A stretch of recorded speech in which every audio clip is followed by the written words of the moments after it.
मैं आपका mentor AK Singh और आज फिर हम अपने BLIS 103 को देखेंगे उत्तराखंड ओपन यूनिवर्सिटी का। और आज हमें क्या करना है, 4th यूनिट का लास्ट चैप्टर देखना है जो कि आपका 12 चैप्टर है, जिसमें ISBN, ISSN नंबर और ISO पढ़ने हैं।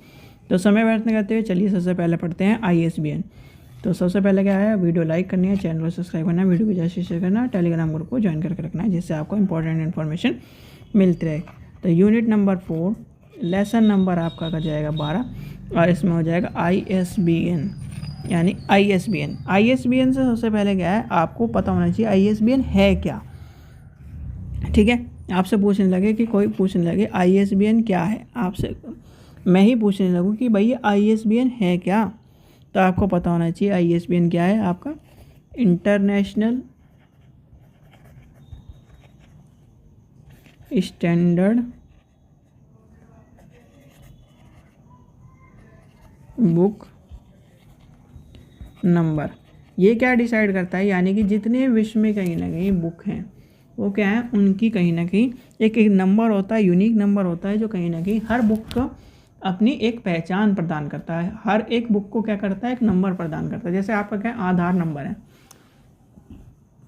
इंडिया में सभी के पास क्या है, एक यूनिक आइडेंटिफिकेशन है, सबका नंबर अलग अलग होगा। इसी तरह क्या है, हमारे बुक यानी कि बुक्स का क्या होता है, एक आइडेंटिफिकेशन होता है, जिसे कहीं ना कहीं इंटरनेशनल स्टैंडर्ड बुक नंबर कहते हैं। क्या कहते हैं, international book standard book number कहते हैं।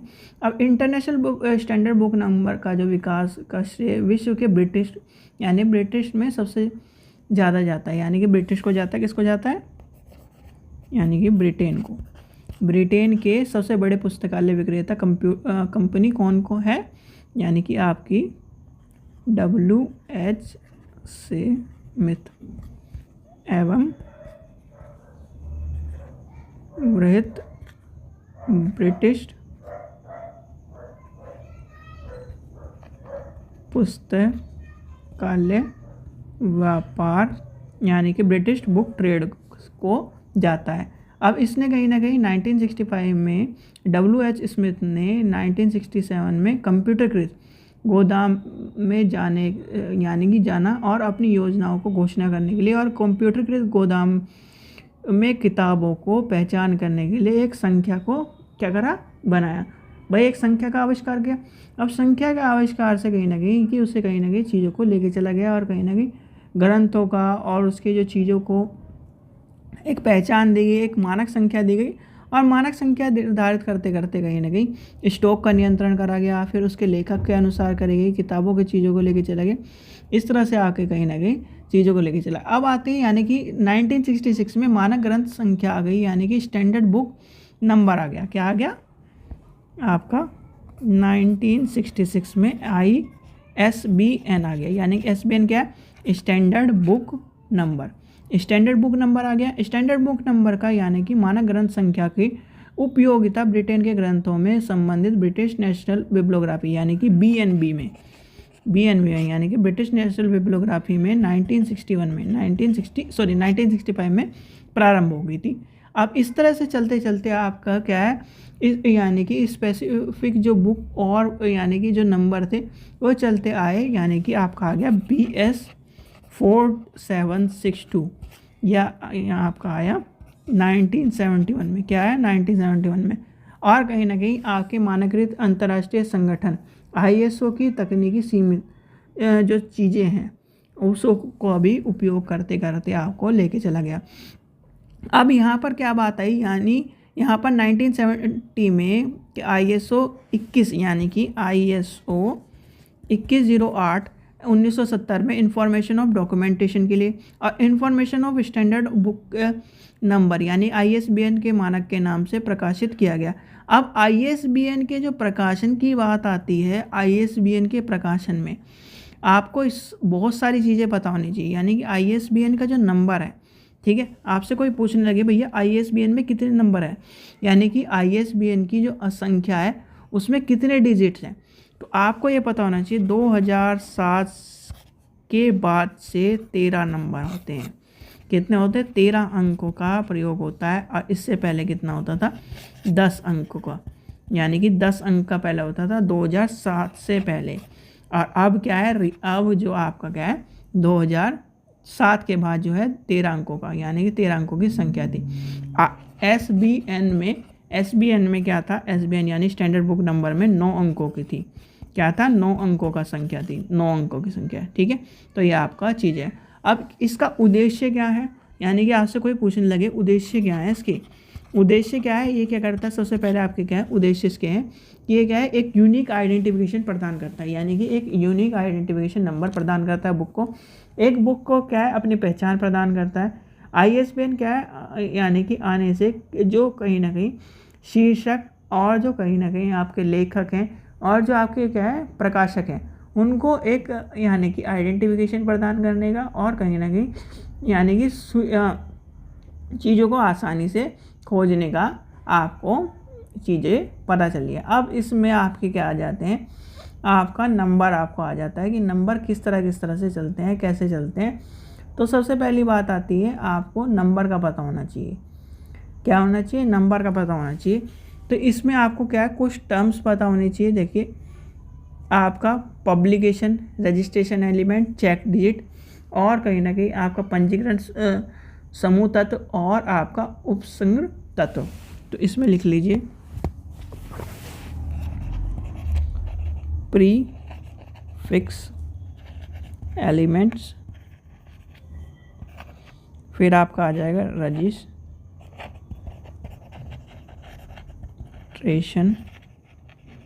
ग्रुप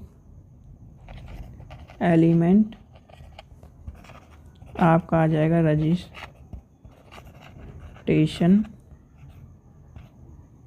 एलिमेंट, फिर आपका आ जाएगा पब्लिकेशन एलिमेंट, और आपका लास्ट बचता है चेक डिजिट। ठीक है, तो सबसे पहले एक एग्जांपल, जैसे आपकी बुक में ये एग्जांपल दिया है उसी को उठा के लेके चलते हैं। ISBN, ठीक है, 97893528700004। अब इसमें क्या है, यानी कि आपका अगर हम लेके चले तो ये आपके ये सारे एलिमेंट है। प्रीफिक्स में क्या आ जाएगा, सबसे पहले आपका आ जाएगा प्रीफिक्स, यानी कि 989। फिर आपके कहीं ना कहीं उसकी पंजीकृत संख्या, यानी कि पंजीकृत जो इस समूह है, कौन से पंजीकृत समूह में आया है वो, तो ये आपका आ जाएगा। फिर उसके रजिस्ट्रेशन एलिमेंट, यानी रजिस्ट्रेशन किस नंबर, यानी रजिस्ट्रेशन आपका 587 इतना आ जाएगा। फिर आपका आ जाएगा यानी प्रकाशन का तत्व 000, यानी कि 000 की 000 क्या है, कोई बता सकता है 000 कौन सा है, तो यानी और लास्ट बचता है आपका डिजिट। इस तरह से कहीं ना कहीं चीज़ें चलती हैं। ठीक है, तो क्या है आपका जो क्या है अंतर्राष्ट्रीय चीज़ें आ जाती हैं, वो इस तरह से चलती हैं, और कहीं ना कहीं आपका मॉडल और कहीं ना कहीं चीज़ों को लेके चला जाता है। यानी कि चेक लिस्ट के अंतर्गत जो क्या है उसके यानी कि ISBN के अंतर्गत जो अंक यानी अंतिम अंक एक जांच का अंक होता है, यानी कि चेक लिस्ट का होता है, ये क्या है अंक त्रुटि को पहचानने का उपयोग काम करता है। क्या करता है, अंक त्रुटि को पहचानने का काम करता है। जैसे कि आपको नाम से ही पता चल रहा है चेक लिस्ट यानी कि चेक डिजिट है वो, तो कहीं ना कहीं वो क्या करता है यानी कि चीज़ों को पहचानने का काम कर रहा है। क्या कर रहा है, चीज़ों को पहचानने का काम कर रहा है, भाई सही है कि नहीं गलत है, तो इस चीज़ को लेके चलता है। फिर आपका प्रकाशन का एलिमेंट, भाई प्रकाशन यानी कि हर प्रकाशन का एक क्या है नंबर होता है। ठीक है, फिर आपका आ जाएगा रजिस्ट्रेशन यानी कि पंजीकरण संख्या आ जाएगी। फिर आपका पंजीकृत यानी कि ग्रुप एलिमेंट आ जाएंगे, और सबसे पहला आपका आ जाता है आपके प्रीफिक्स एलिमेंट, यानी कि प्रीफिक्स एलिमेंट में आपको देखने के लिए प्रीफिक्स एलिमेंट जो होते हैं उसके 3 अंकों का क्या होता है नंबर होता है, और उसमें कहीं ना कहीं चीज़ों को पहचानने के लिए गैर लाभकारी संगठन का है या लाभकारी संगठन का है, कैसे संगठन का है, इस तरह से आपकी चीज़ों को लेके चला जाता है। ठीक है, ये आपको समझ में आ गया। अब आपकी आ जाती है यानी स्टैंडर्ड जो आपका ISBN है, वो ISBN जो आपका है वो आपका चल कहाँ से रहा है, तो ISBN जो है वो कहाँ से चल रहा है ये भी आपको पता होना चाहिए। जो राष्ट्रीय स्तर पर ISBN का आवंटन अंतर्राष्ट्रीय यानी कि अंतर्राष्ट्रीय ISBN एजेंसी द्वारा नामांकित पंजीकृत संस्थान एजेंसी के द्वारा किया गया था, यानी कि एक तरह से नामित राष्ट्रीय पंजीकृत संख्या के द्वारा गया था और किसी भी देश को सौंपी गई ISBN की श्रृंखला संबंधित देश के प्रकाशन प्रोफाइल पर आधारित होती। क्या नाम यह है, जैसे कि ISBN हमारा इंडिया में कहाँ है, चलो आपसे कोई क्वेश्चन पूछने लगे, इंडिया में ISBN का पंजीकृत ऑफिस कहाँ पर है, ठीक है, भारत में ISBN पंजीकृत संस्था कहाँ पर है, कोई आपसे पूछने लगे, चलो ये भी आपको मैं बता देता हूँ। आप बस इस चीज़ का ध्यान रखना क्योंकि ये कन्फ्यूज़न वाला टॉपिक है थोड़ा सा। देखो भारत में जो है वो ISBN जो है, ISBN क्या है, पंजीकृत जो है यानी कि रजिस्ट्रेशन का है, उसका नाम आपकी कोलकाता लाइब्रेरी के नाम पर ही है, यानी कि आपका Raja Ram Mohan Roy National Agency for ISBN, ये कहाँ पर है, न्यू दिल्ली। ध्यान रखना बहुत सारे बच्चे क्या करते हैं, यानी कि राजा राम मोहन राय नेशनल, पहली बात तो आपको पता होना चाहिए पूरा नाम क्या है, राजा Ram Mohan Roy national Agency for ISBN, ठीक है। अब बच्चों क्या करते हैं, राजा राम मोहन राय नेशनल लाइब्रेरी, सुना कि राजा राम मोहन राय कहाँ है, कलकत्ता में, कलकत्ता लगा देते हैं। तो ये सबसे बड़ी कन्फ्यूज़न है, इस क्वेश्चन को ध्यान रखना, ये क्वेश्चन आपका कन्फ्यूज़न वाला क्वेश्चन है, ठीक है। फिर आपके आ जाती है अंतर्राष्ट्रीय जो ISBN का क्या है, यानी अंतर्राष्ट्रीय स्टैंडर्ड ISBN जो नंबर है उसकी जो चीज़ें हैं उसमें क्या है, प्रकाशन की चीज़ें आ जाएंगी, आपके जो पुस्तकालय की सूचना यानी सूचना सेवाओं के बार कोड, आपकी सब चीज़ों को ध्यान में रखते हुए करा जाता है। अब आपसे कोई और डिटेल में पूछने लगे तो आपका क्या है, यानी कि आपको ISBN और ISSN नंबर के बाद आते हैं। ISSN नंबर आपको बताया था मैंने, यानी कि ISSN नंबर के बारे में आपको पता है भाई। ISSN नंबर देखिए, ISSN नंबर, इसकी फुल फॉर्म बताना मुझे, ठीक है। ISSN नंबर 249363 है। तो इसमें क्या आएगा, ये हो गया आपका यहाँ से लेकर और यहाँ तक आपका टाइटल ISSN हो गया, टाइटल ISSN हो गया, और ये जो हो गया ये आपका चेक CHE की चेक डिजिट होगी, ठीक है। अब इसमें जो हमने क्या पढ़ा था, ISSN नंबर यानी कि आपका ISBN नंबर। ISBN नंबर में पहले तीन जो थे, यानी कि पहले तीन क्या थे आपका, पब्लिकेशन टाइप, पब्लिकेशन का टाइप, फिर आपका क्या आ जाएगा, यानी कि उसके बाद, चलो एक नंबर में लिख रहा हूँ मैं, आपका 97720493630002। तो ये आपका हो गया, यहाँ से यहाँ तक का हो गया आपका पब्लिकेशन टाइप, ठीक है। अब आपका यहाँ से कहाँ तक आ गया, यहाँ तक का, ठीक है, यहाँ से यहाँ तक का हो गया आपका ISSN नंबर, ठीक है, विदाउट ज़ीरो, ठीक है, ISSN नंबर। फिर आपका आ जाएगा दो, आपके आ जाएंगे एडिशन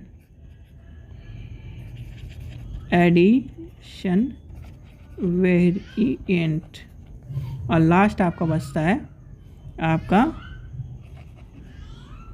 चेक डिजिट, ठीक है। ये आपको क्या है, ISBN के अंतर्गत पढ़ना है, ठीक है। ये सब चीज़ें आपको ISBN के अंतर्गत आपको लेके चलनी है, ठीक है। ये आपको ISBN और ISSN नंबर दोनों मैंने कंप्लीट करा दी।